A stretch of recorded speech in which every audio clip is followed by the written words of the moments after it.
My name is Pete Smith from the University of Aberdeen, and today I'm going to talk to you about the role of land in tackling climate change.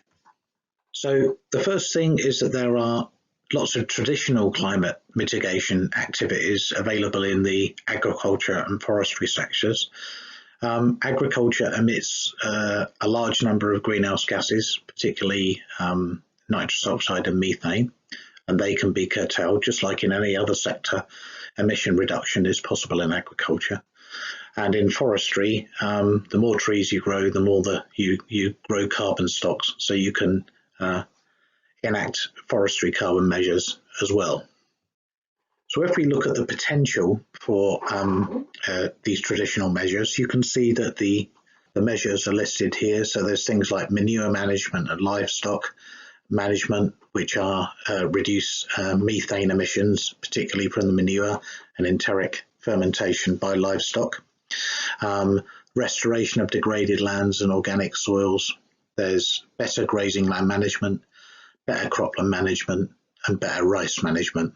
And then this large blue block at the top contains all the forestry measures, which are reduced deforestation and improved forest management and afforestation and reforestation. And you can see that there's quite a large potential here for these traditional mitigation measures. So those are the ones that are traditionally considered on the supply side in forestry and agriculture. But there are also some demand side measures that can be used. So on the last slide, I showed you the all of the different measures that can be used in agriculture. What I'm showing you on this slide, just look at this section of the graph for now. What's shown in the mustard coloured bars is the potential of all of those different measures that I mentioned on the last slide added together. So the mustard bar shows the total potential in agriculture, and the blue bars shows the total potential in forestry. So for agriculture, for example, we're looking at about 5 gigatons of CO2 per year with all of those supply side measures added together. If you look over in this panel, this is looking at demand side measures. So this is dietary change, largely a dietary change away from meat and livestock consumption, dairy consumption as well, but also reduced food waste. And you can see that the mitigation potential of these are potentially higher than all of the supply side mitigation measures added together. So this shows that there's lots of things that we could do in agriculture in the field to reduce the greenhouse gas emissions. But in addition to that, we can change the structure of the food system and the diets so that the consumption patterns change, and so that we reduce particularly the large amount of emissions that come from livestock. Bringing this together into an assessment of climate mitigation potential in 2019, in the special report on climate change and land, we considered these measures together. So the dietary change and waste reduction measures are here noted on this part of the slide, which shows the options based on value change management. In addition, some risk-based management systems here. And then over on the right are the land-based measures, which are more familiar to most people, those particular measures that we can apply in agriculture, like improved cropland and livestock management. In forests, forest management and reduced deforestation and degradation. Soil management, which can be applied to forests and to agriculture. And there are some other measures that we can apply in other ecosystems. So, for example, the reduced conversion of coastal wetlands and the restoration and reduced conversion of peatlands. So we can look at all those all together and we can assess the potential. What's become apparent more recently is that we can use nature-based solutions to try and tackle climate change. So the way that this works is as a result of producing carbon stocks or carbon sinks, which offset any remaining emissions in the global greenhouse gas emissions, as shown on the next slide. So what we've got shown on this part of the slide in green are the conventional abatement technologies.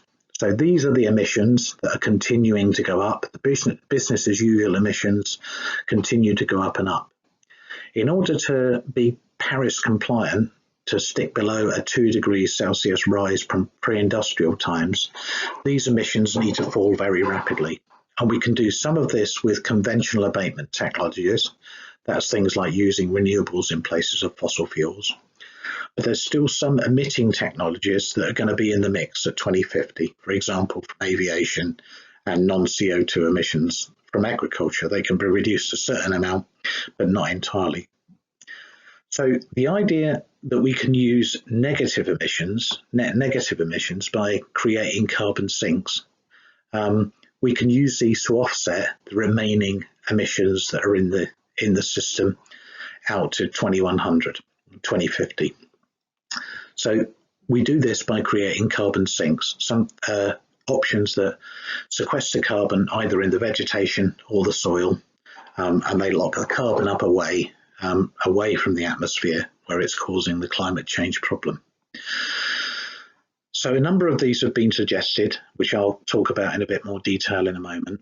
And these are sometimes called natural climate solutions, and they're part of a more wide category of investments called nature-based solutions. In a seminal paper in 2017, Griscom et al. Looked at the whole range of natural climate solutions across the world and found that there are some which have a really large potential. So here we've got reforestation, avoided forest conversion, natural forest management with smaller potential, improved plantations, avoided fuel wood and fire management. But some of these with a very large mitigation potential. The maximum, up to plus 10 gigatons of CO2 per year. But what's shown here is the low cost potential, and you can see low cost potential in dark grey, and those that meet the 2 degrees Celsius ambition in the light grey. Moving on to agricultural emissions, so most of these traditional mitigation measures, a number of agroforestry and a number of options in croplands and a number of options in grazing land. Smaller potentials by themselves, but they all add up to a significant potential. And then something that had not been previously considered was the wetlands and the coastal restoration. So coastal restoration, peatland restoration, and the avoided peat impacts and the avoided coastal impacts, again, add up to a significant potential. So that was the first thing that put on the agenda the possibility of using nature to provide the natural climate solutions to contribute to the overall ambition to reduce emissions in all sectors. This was followed up in 2019 by a study by Stephanie Rowe and colleagues, which put together the demand side measures, such as dietary change and reduced waste and losses, and all of the supply side measures added together. And this was a collection of all of the estimates, a meta-analysis of all the estimates that were so far together in the literature, and put them together into pathways of how we could achieve a land sector that was compatible with a 1.5 degree world. The business as usual, as on the last slide, would continue emissions which continue to rise over the course of this century. And the 1.5 degree world is shown here, and the contribution from the land sector is in green. The pathway to change out to 2050 is represented by this pie chart. This is the pie chart, the relative contribution of a number of sectors. Though traditional agricultural greenhouse gas mitigation is shown here in the agricultural sector, so that's things like livestock emissions, rice cultivation, cropland management, and synthetic fertilizer production. These all contribute to this 1 gigaton available from the agricultural sector. But you'll see that 4.6 gigatons of CO2 per year is possible from reduced deforestation and degradation, conversion of mangroves and peatland burning. So halting these things would stop a significant emission of CO2 into the atmosphere. But you can see some of the demand side measures start to come in here. This one is a shift to a plant-based diet. This one is reduced food waste. And then over here we have restoration of peatlands and coastal wetlands, enhancing carbon sequestration, and finally a small section on bioenergy with carbon capture and storage. So the pathway out to 2050 is a gradual ramp up in these options. So reduced degradation and deforestation and coastal wetland are applicable in these countries, and that would ramp up with a 95% emission reduction potential to 2050. So that ramps up over the course of the next few decades. Emission reduction in agriculture of 25% by 2050, a shift to plant-based diets, so that's 50% of the global population having predominantly plant-based diets by the year 2050, reduce food waste, a 50% reduction by 2050, and then restoring forests and coastal wetlands, improving forest management, including agroforestry, enhancing soil carbon sequestration in all soils, and lastly, the deployment of some bioenergy with carbon capture and storage. So together, it shows that the land can make a significant contribution to climate change. It can be compatible with a 1.5 degree future, i.e. compliant with the most stringent of the Paris targets. But at the same time, it's going to require very big changes in the way that we eat, the way that we farm, and the way that we use nature and the way that we use natural lands. But we don't only have to consider climate change mitigation. Climate change is one of the largest threats facing the planet in this coming century.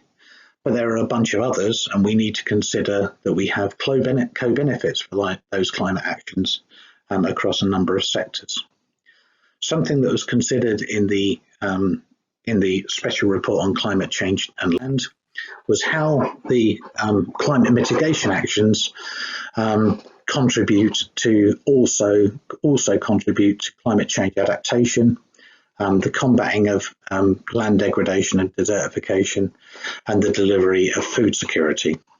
Now, this is a horrible slide, but what it shows is the co-delivery of a given management practice. The response options or management practices are shown down on the left-hand side.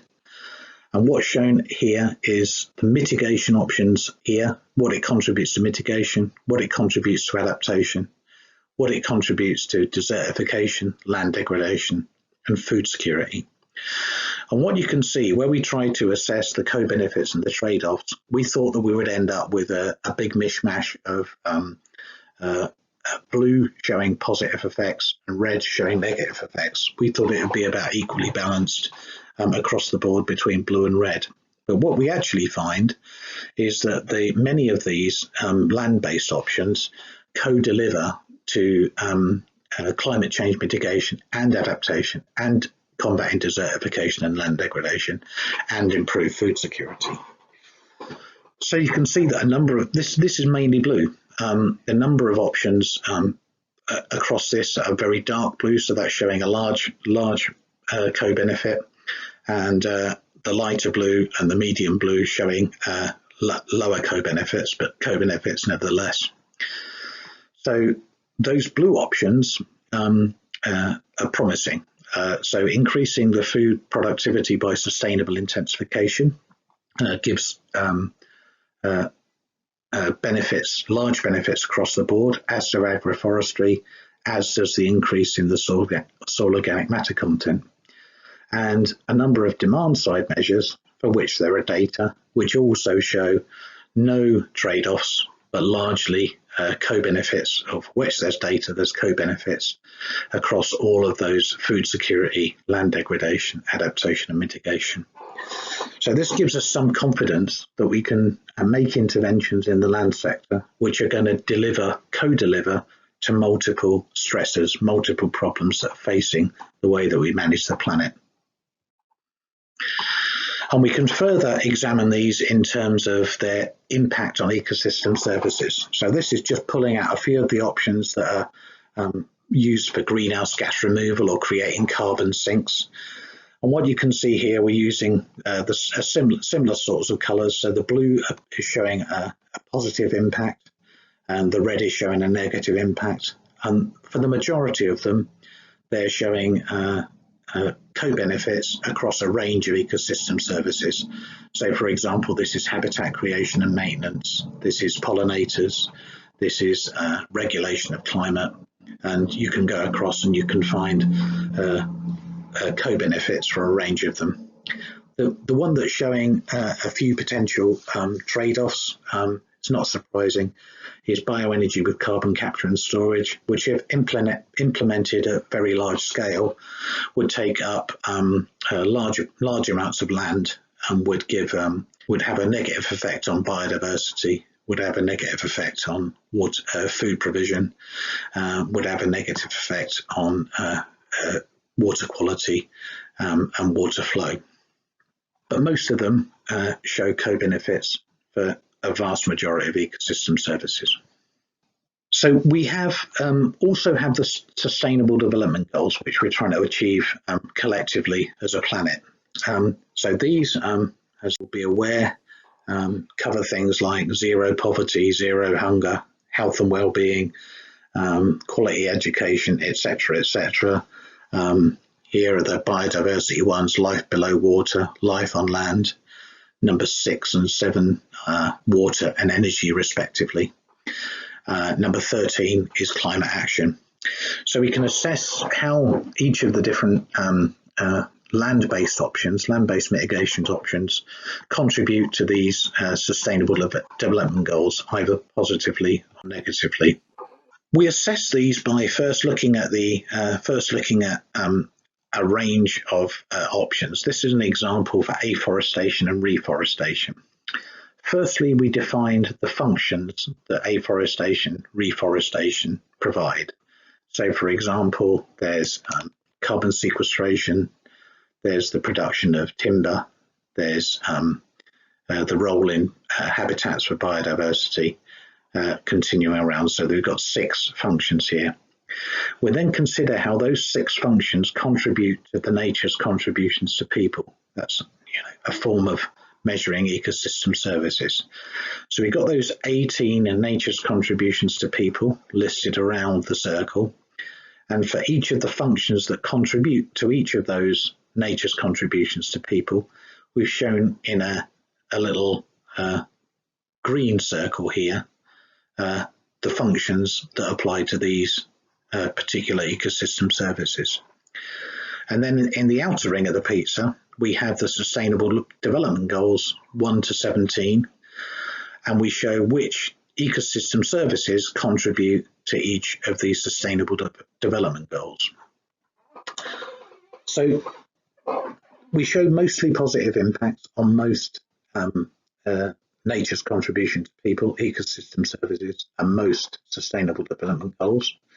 We've got a few variable impacts. For example, afforestation, reforestation can take up land that would otherwise be used for food. So it could potentially have a negative impact on SDG 2, that's zero hunger, if managed poorly. And reduced deforestation could have some impacts, negative impacts locally on economic growth, where the form of economic growth in some regions is based on the exploitation of that timber. So this is one example of how a given practice can be assessed in terms of its impact on ecosystem services and thereafter its impact on the Sustainable Development Goals. This is the example for wetland restoration. So wetland restoration here, the services that are provided, the functions rather that are provided, the impact on ecosystem services from those functions, and the impact on the Sustainable Development Goals from those ecosystem services.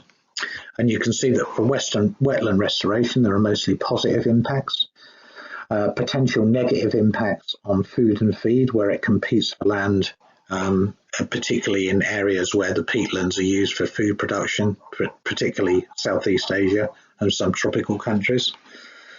And then we have, when we look at the negative impacts locally on economic growth, and that's again in regions where the peatlands and the wetlands are being exploited for food or commodity production. So, but largely positive impacts upon the SDGs. And the last example I'll show is for soil carbon sequestration. So soil carbon sequestration, the range of functions that it provides, the contribution to the ecosystem services, and the impacts on the Sustainable Development Goals. The strange thing, or the great thing about soil carbon sequestration is it provides entirely positive impacts on all of nature's contributions to people and all of the SDGs for which there are data. So it's really a no-brainer in terms of implementation, because it contributes to a range of ecosystem services and contributes beneficially to the all of the Sustainable Development Goals for which it's relevant. So again, we can just summarize this by looking at which practices co-deliver to those shown in blue, various shades of blue. So there are a number of, for example, improved forest management and forest restoration, all blue across the board. And there are a few examples here of reds. For example, afforestation, reforestation can take up land which would be used for food, and some other negative impacts or potential negative impacts shown in pink over here. But again, a fairly positive picture for positive contributions to the Sustainable Development Goals. So that's a real quick tour through the contributions of land to climate change mitigation, what it can do to get us on course for the target. So the most important conclusions from this, I think, is that the land and the food system have a vital role to play in tackling climate change. It's worth noting, though, that while land has an important role to play, it can't do it all. So we can't rely on the land to fix the problems that we create in other sectors. We can't continue to burn fossil fuels and use the land to try to lock up all of the carbon. That's a sum that doesn't work, you know. So we have to have immediate and aggressive greenhouse gas mitigation reduction across all sectors of the economy. Land can contribute to that, but it can't do everything. Many options for climate change mitigation in the land sector and the food system deliver a range of co-benefits for ecosystem services, and they also contribute to the delivery of the Sustainable Development Goals. So that's the upside of it. And there are a few potential options which have negative side effects. So where they're applied, you either don't apply them or we apply them in a carefully managed way. For example, by integrating bioenergy into sustainably managed landscapes as part of a mosaic of land use, which would have limited impact on food security, for example. And there are some interventions which are excellent in themselves for climate change mitigation, and that also enhance the potential to deliver other mitigation. So examples of this are dietary change and food system waste. 30% of food that we grow on the planet is wasted, and with livestock product production, a large proportion of the land is used to produce livestock products, which are very inefficient, have a very large climate footprint, up to 10 to 100 times the climate footprint of plant-based foods. So by reducing the amount of meat in the diet or shifting to plant-based diets, we can free up land, and that land can be used for other purposes such as wetland restoration or reforestation or a bunch of other services. So there's lots that can be done in the livestock sector, in the land sector to manage climate change and to contribute to climate change mitigation. But it has to be done in collaboration with all other sectors. So I'll leave it there. Thank you.